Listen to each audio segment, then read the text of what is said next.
G'day and welcome to another Perth Property Insider. I'm your host, Jared Mann, and today I'm getting stuck into my buying tips for a hot market.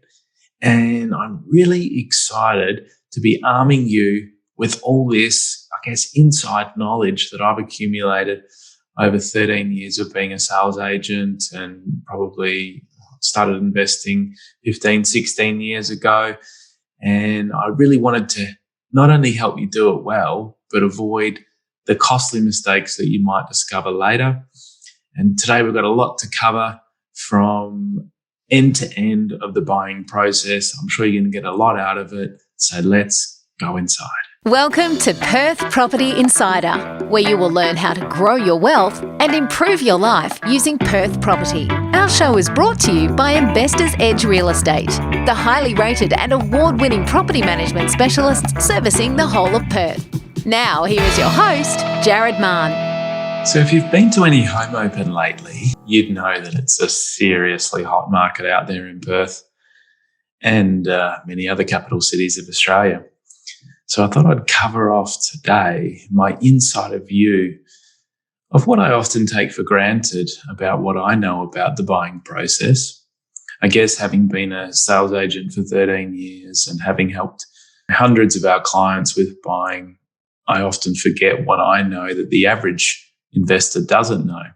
So I hope none of my buyers are listening to this, but even if they are, there's plenty that's going to help you here get a better deal for yourself. And in this market, it's not just about getting a better deal, it's about securing a property among lots of competition and also making sure that you don't make a mistake and uncover costly things later that you might not have been aware of.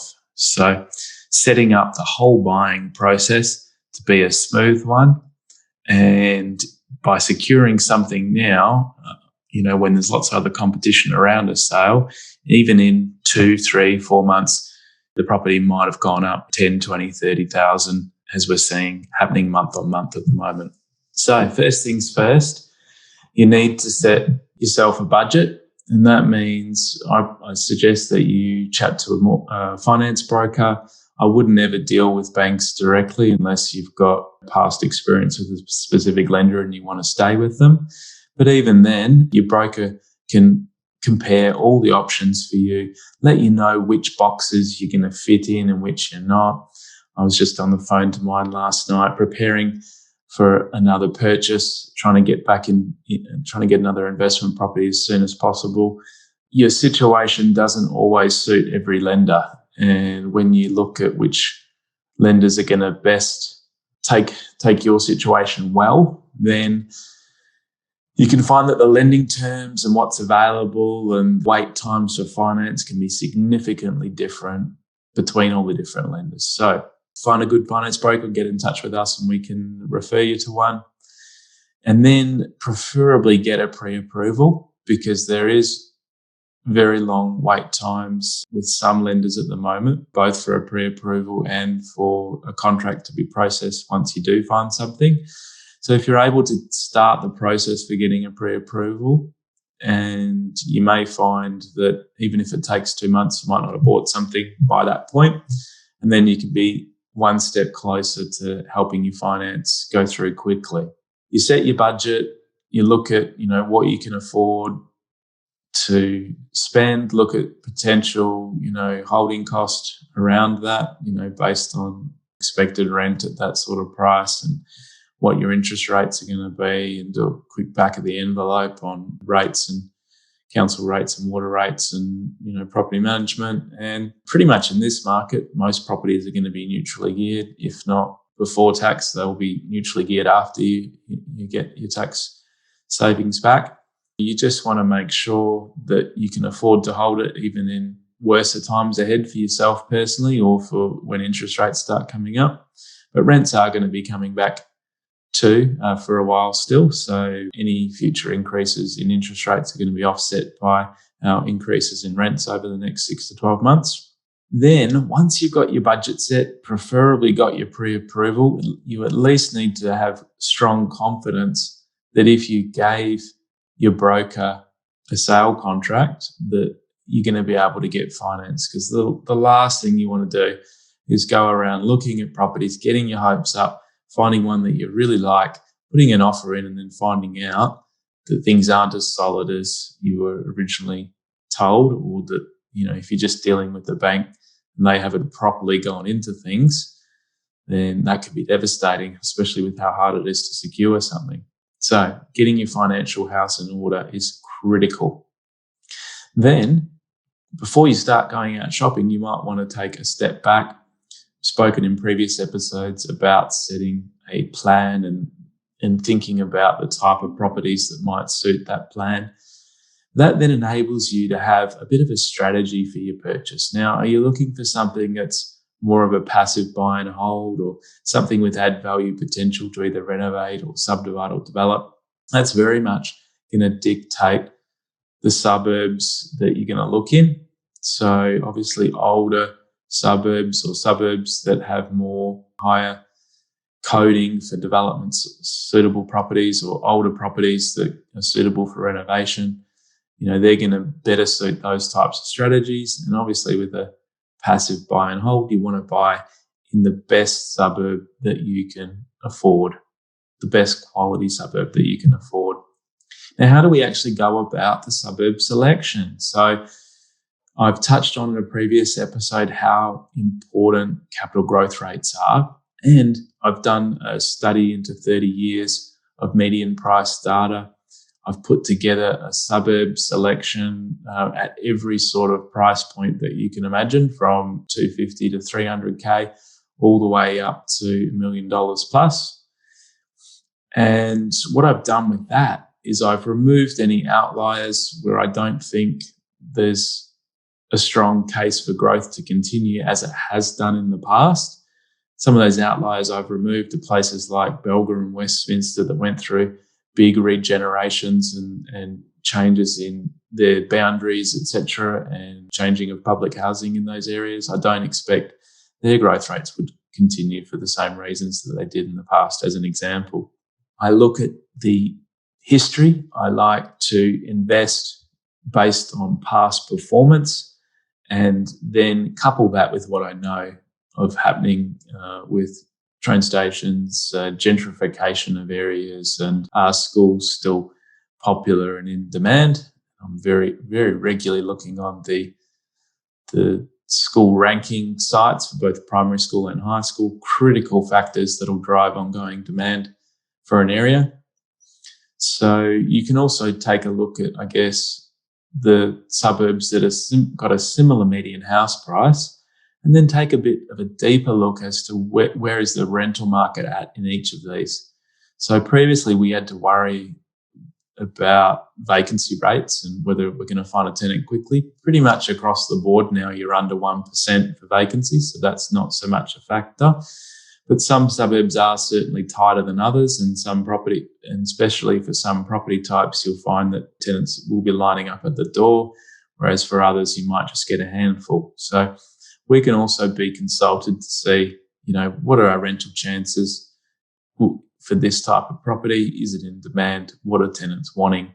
And as we start to get deeper in this process, you can also consult with us to say, hey, Jared, what's the rentability of this likely to be? And what's the resale potential?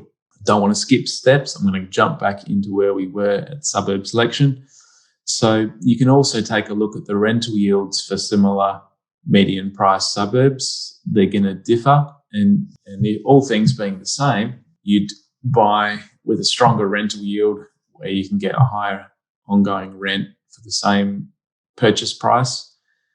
And that's also going to make it more attractive to investors and help the shorter term demand, with more people potentially coming in to invest in that suburb over one of the other suburbs in that sort of price point. You can then take a look at what has recently happened in the median house price and what are the trend in some of the other stats like average time on market and the supply levels. Now, not everyone has access to these things. Some of the websites around have them, like onthehouse.com.au has some helpful things on different suburbs. We've also got SQM that has different vacancy rates and other things that we use. And you can chat with the sales agent to give you some of these things. And I'm more than happy to help as well. So you narrow down your list, preferably to one suburb at first, potentially two, because there is some suburbs are held very tightly and there may be very little coming up. So when we were looking for our home, we were looking over quite a broad area of Mount Lawley, Mount Hawthorn, Wembley, and some of the other western suburbs. And it was just a case of when the best property came up in those areas, because each of them had, strong histories of capital growth. Each of them had great schools. And so you can keep your search quite broad, but it does make it harder then to start getting a feel for values, because what I find is if you don't at least bring some focus to your search, you're going to struggle to know what's good value and what's not. And certainly in this market, can be a propensity to overpay just because you might have missed out on one or two properties before and you don't want to miss out on the next one. And there's always that fear, are you paying too much? So getting a feel for values is critical. Now, how do we do this? I would start by looking at past sales and get access to either sales data from a real estate agent such as me, or you can go to places like realestate.com's sold section and do a search in there for your specific property type. And it can help to look at the property types that aren't exactly what you're looking for, to then kind of box in what your property type is likely to be worth. So the sold section is very helpful, but that's looking into the past. What you need to also be focusing on is what price are properties coming up for sale? How quickly are they selling? And at the moment, I'm generally pushing price on everything that I'm taking to the market. And when there's very little on, I push it even further. And I'm finding that the market's more often than not there for that upper price. So you look at the past sales as a guide, and depending on how hot that market is, you can expect the actual sales to be happening in the price bracket above. So I would very much be looking at the date of the sale, and the sooner the better. So sales that are settling in this month, you place the most value on if they've settled in the same month that you're looking. And then, you need to extrapolate out where they might be today if they'd sold more recently. And I generally don't look outside of 3 months now. So some of the areas that people go wrong when they're actually comparing sales is that they don't go into enough detail with their comparisons. And because I appraise 40 to anywhere, I'm almost doing 60 appraisals a month at the moment, I'm used to looking into how do things compare, and I'm very quick at getting up on value. So you need to obviously start with the macro of how does this location compare to some of the other locations in the suburb. And that's why you do need that insider knowledge and to look at the discrepancies between prices for similar types of properties, and to look at where the amenities are and to factor these in to how they affect value. But once you've got your location, it's understood. Generally, when you're in a coastal suburb, closer to the beach is going to be better. When you're closer to amenities and closer to the school, it's going to be better, but not right on the school or right on the amenities. Other reasons for significant increases in prices when you're overlooking a parkland. Who doesn't want to buy overlooking a park? I certainly would. And when you drive down the street, and you can use Google Street View for this, how does the street present? So when we were looking to buy a home, I wouldn't buy anything unless it was beautifully tree-lined and everyone was taking pride in their houses, and there'd be noticeable signs of renovation, and there was the occasional house that had been knocked down with substantial houses rebuilt. And when you drive down that street, it is an amazing feeling and an environment. Now, of course, you can buy on different ends of this spectrum, And as long as sure you can buy, the classic saying is worst house in the best street. And yes, you can buy in rougher streets, but I would be very careful about that, especially if you're not seeing any change happening at all.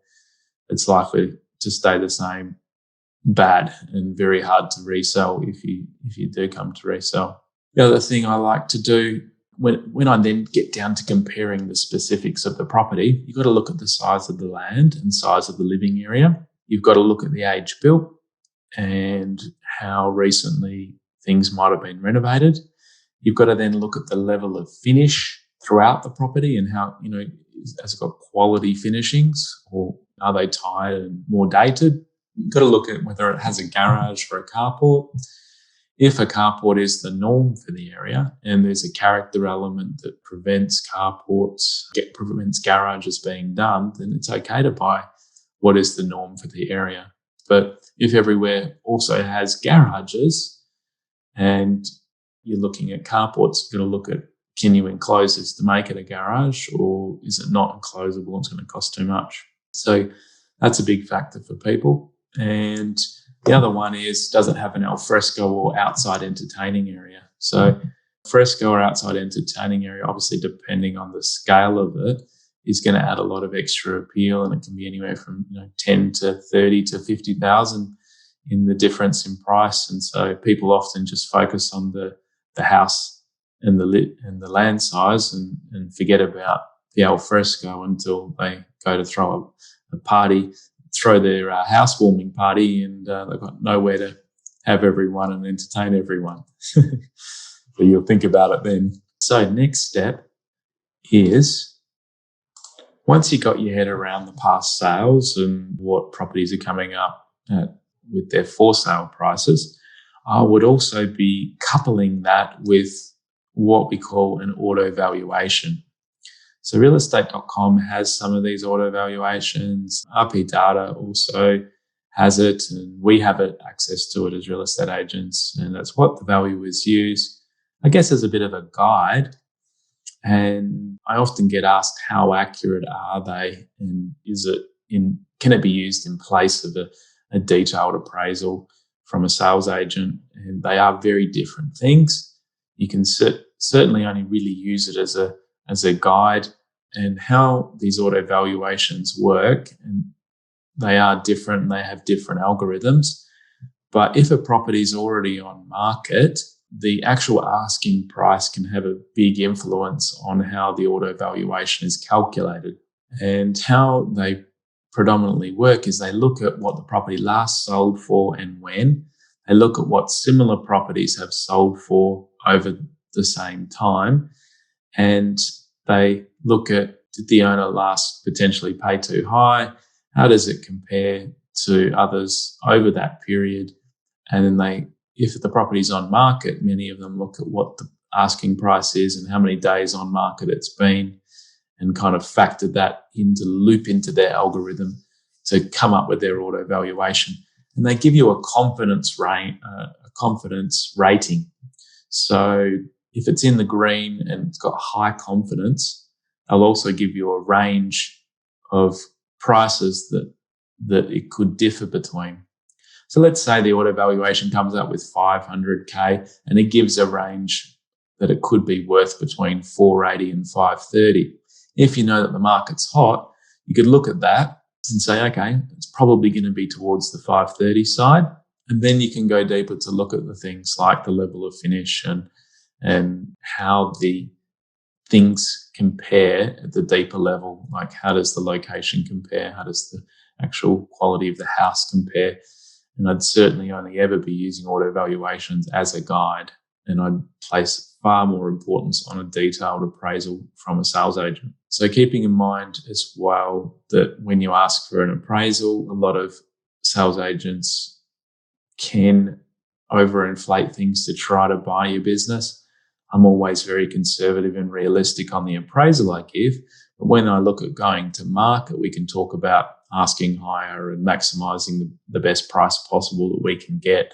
And so I very much differentiate between my appraisal and the asking price that we go to market. Many agents just would give you asking price, which can be inflated, can lead you down the wrong path with making decisions to either sell or buy something.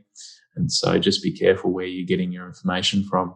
Now, the next thing we can look at for getting a feel for values, which I did touch on, is ask an agent and not the listing one. So it might be a bit obvious, but don't ask the sales agent that's selling the property what they think it is worth. You can ask that to get a guide, but certainly don't use it to inform the price that you think you're going to pay.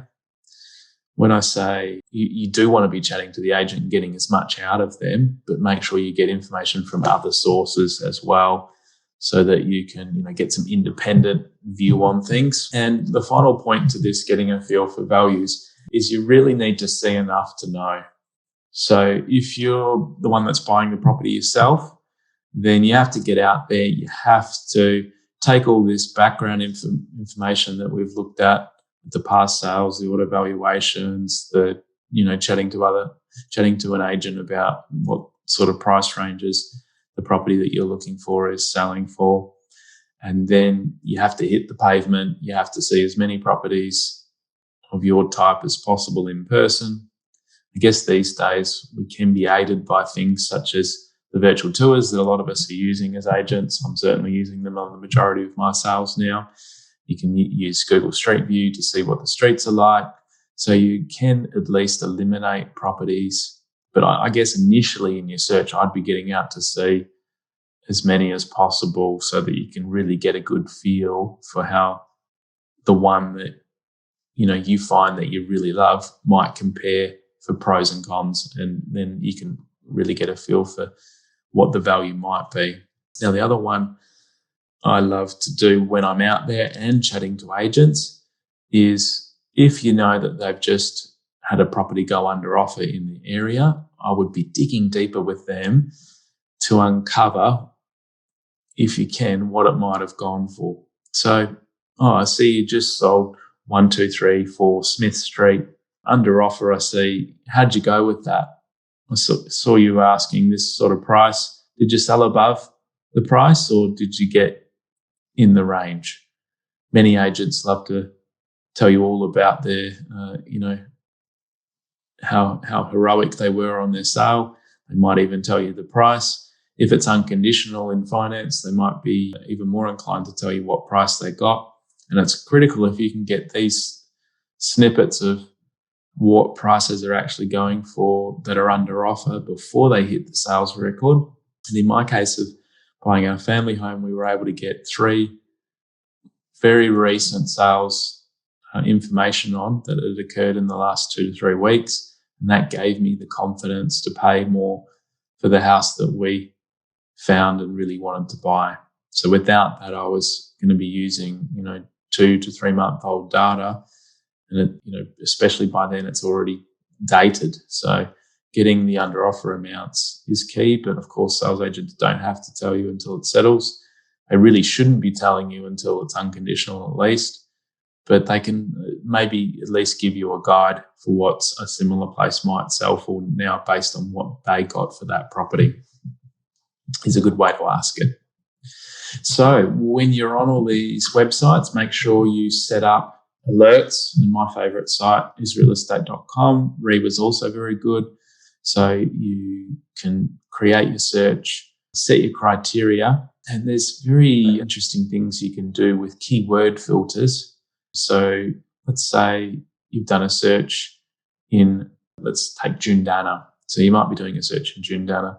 You might be looking for 3x2s. I'd probably not limit it to that. You might include 3 and 4 bedrooms with 2 to 3 bathrooms. And let's say you wanted to include some keywords. So I would keep the search pretty broad when you're just looking for a passive buy and hold. But let's say you're looking for a development suitable property. Some keywords that you could include in there is things like subdivision or STCA, which is subject to council approval. You can include some of those keywords in the filters, and then you can save your various searches so that you can receive notifications when anything comes on the market. Now, these are great because you really need to be getting told and make your notifications for at the time that something comes on, not weekly, because it can be sold by the time you pounce on that at the moment. Set your notification for at the time something comes on, or daily if the site doesn't go any more frequent than that. And then you'll be notified by email. You can jump on the real estate agent for early access and try to get through before the home open. Many agents will, such as me, I would gather interest as much as possible for that first time open and have everyone through. And I generally don't show people through beforehand, but some agents will. Get your alerts all set up, then you're going to know when stuff hits the market. And the next key thing to do to get all your feelers out there is to bring up your favourite website, look at the sold area and look at which agents have sold the most properties in there. And then I would specifically reach out to each agent, give them a call, have a chat. You can ask them some of the questions above. I'm looking for a 4x2 family home, with this, or I'm looking for an investment property that has this. And what are you seeing these properties sell for in the area at the moment? How long are they taking to sell? And you can then dig deeper depending on the type of property you're looking for. Oh, what sort of rent do you think you might get for that? Okay. So you're just you're finding out all this information over time with every agent you speak to. You tell them exactly what you're looking for, and then you submit that through. The easiest way to get it to them is to say, look, I'm going to send that through on one of your past sold properties now. Can you look out for that and let me know if anything else comes up? And some of them will have advanced alerts when a property does hit market. Some of them go out to just their databases first and have off-market sort of opportunities before they put properties on market. And I would also chat to the sales agent about, especially if you're looking for a rental property, you could say to them, hey, do you guys have a rent roll of properties under management? Do you think there could be an owner within there that wants to sell? And because you're open to having a sitting tenant. Now, there's always the possibility that we'll have something that could suit you too. We do have 730 investment properties. Our owners are looking at selling all of the time. One of them may just be open to an offer so that they can have a smooth sale without going to market, keep the tenant, and we just transition things over to you. So that's a really great one. And chat to them, then confirm in writing afterwards what your criteria is, and put each of these agents in a follow-up spreadsheet of sorts. So create yourself a spreadsheet. You've got the suburb, you've got the agency, you've got the agent, you've got their email and phone number, all in columns across.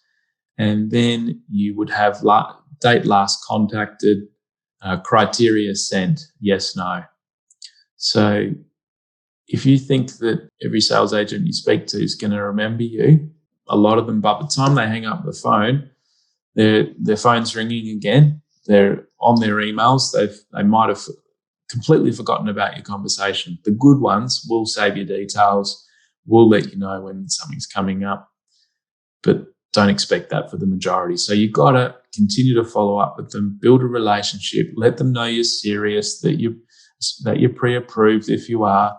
Let them know that you can make decisions quickly, and to let you know as soon as anything comes up that might suit. So when you've got your follow-up spreadsheet, you can see the last date that you contacted the agent. And I would do this once a week. I would go through, if I haven't spoken to someone in 2 weeks, I would just give them a call. Hey, Jared here again, checking in. Do you have anything coming up that might interest us? Make sure you keep us in mind. And, I initially just started with the agents that had the most listings sold in an area in the past and the most listings that I saw for sale. Then I built it out to about 10 agents, and I befriended as many of them as possible. And then you stay top of mind. And then you can also ask some of them to, if you've really got a good relationship with them, as I did in the end, when your dream home does come up, you can ask them for their view on it. And I'm also happy to give you my 2 cents as to what I think of the property, what I think it'll sell for, what's the resale potential. And especially if we're renting it, we can give you input then on the rentability, what factors we might need to improve to meet compliance or to attract a better tenant. We can tell you the rental price and how long it's likely to take to rent. So all of these things we can give you input on when you get really serious on a property. And likewise, just because I'm a sales agent, I don't know it all either. So I was reaching out to one or two other either sales agents or buyers agents to get their input on properties that we were really serious on. It always helps to have that second or third view on things. And especially when I've in the past looked at either development or subdivision sites, I would involve the rest of my team to vet things and go through due diligence with me and to really look at what things I might be missing. So let's say a property's come up, you like the look of it online, you attend the inspection, and what are some of the things that you might want to look out for? So I would very much be paying attention to the two next door neighbours. I often like to go and knock on the door and meet them and see. I would see if they're tenanted. I would see if they're a Homes West public housing. I would really be wanting to make sure that they're well presented and not going to drag down your value if you ever come to sell. Most buyers don't think about that. I would also look for other potential red flags, such as is there HV power lines that are close by? Is there sewerage sumps that are directly backing onto it?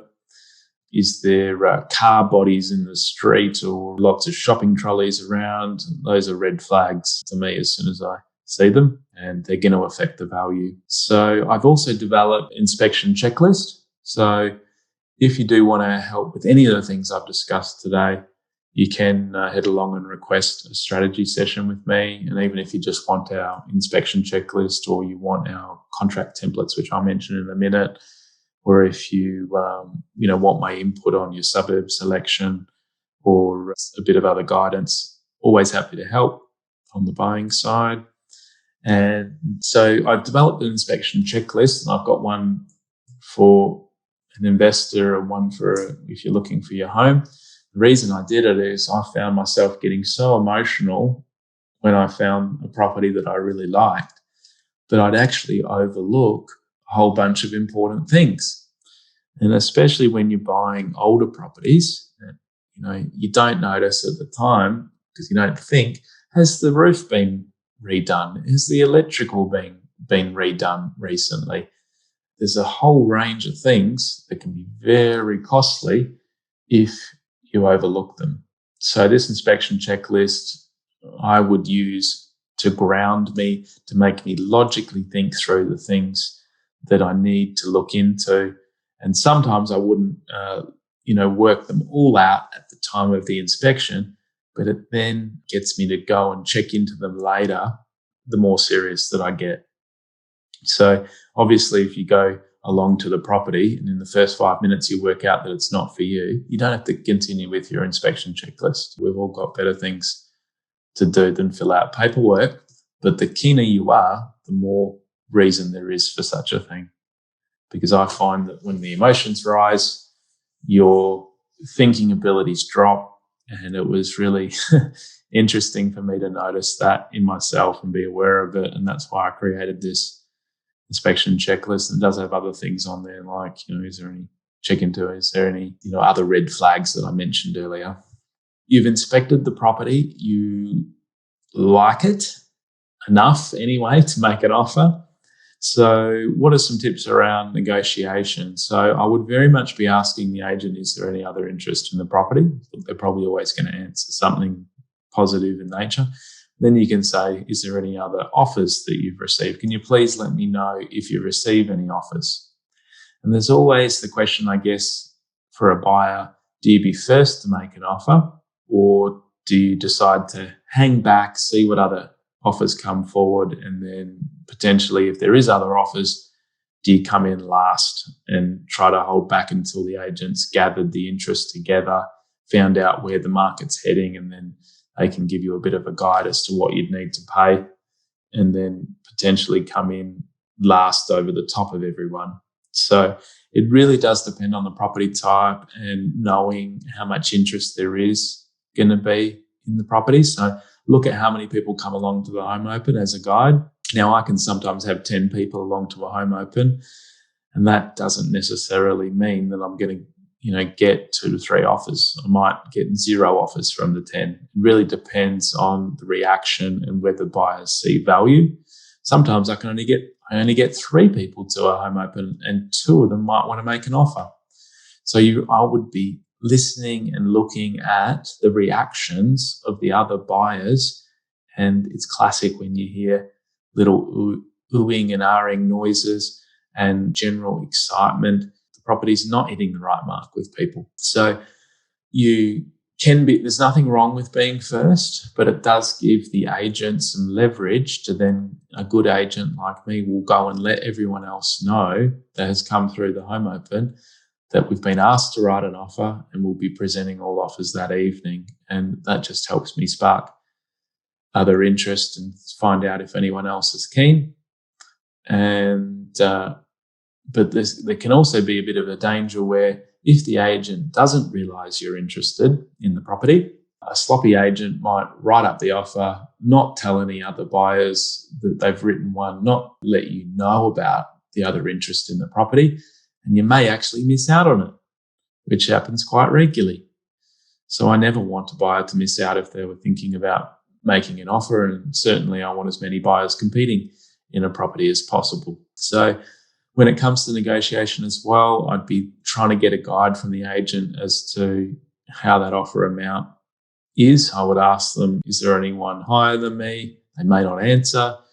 I would ask them, how much do you think I need to pay to secure this, to win this? They may not answer that either, but some will give you a guide. Some of them will tell you straight up where you need to be. And I would very much be, I guess, blending that feedback with all the homework and the preparation you've done previously, from getting a feel of values, looking at auto valuations. You can get some feedback from other agents and feedback from me. Once you've got all of that together, you can kind of work out a maximum price that you might pay for it. And it's obviously a bit different if it's your home or if it's an investment property. But I guess in the grand scheme of things as well, I wouldn't be afraid in this market to pay a little extra, and it might be 10 or 20,000, depending on obviously the purchase price and how that factors into the overall 10,000 on a $1 million plus deal's very little extra, but it might be a lot if you're buying at 300,000. So I wouldn't be afraid about paying extra for the right property, especially when it does tick all the boxes and doesn't have any red flags and does pass your inspection checklist, and it doesn't, and it is in a good street with in a quality area. I would not be afraid to pay extra, because even in a matter of months, you can find that the market's moved up again and will then be even higher than what you might have paid. And I fully expect it to keep doing so.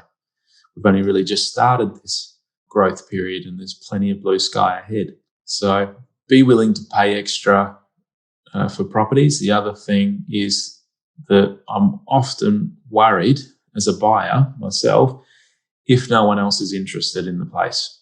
So I'm much more comfortable paying more for something when I'm competing against other buyers, because if I'm competing now, there's a better chance that when I come to sell the property, buyers will also compete.